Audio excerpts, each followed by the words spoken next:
watu wanapanda lakini hawajawahi kufika kule juu kabisa. Leo hii mimi nipo hapa kuhakikisha tunafika wote juu na nyinyi wote mkiwa mashahidi, na inasemekana kuwa kama hujapata ruhusa kwa wazee, huu mlima huwezi kuupanda na huwezi ukaupanda kabisa, kwa sababu unaweza kusikia mambo ya majina lako linaitwa mara tu nini, mambo ya ajabu, mtu amepita mara umeshikwa hichi.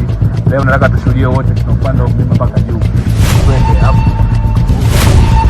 Sio na hofu, hatuogopi chochote. Lazima tushuhudie vitu, mara kelele za usiku sijui nini. Tunataka tushuhudie.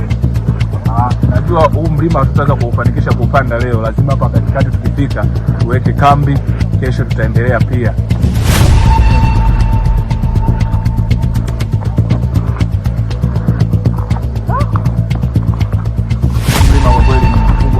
Kama kuna mwinuko, tunaona mwinuko mkubwa sana.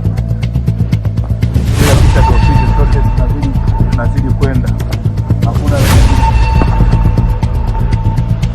hamna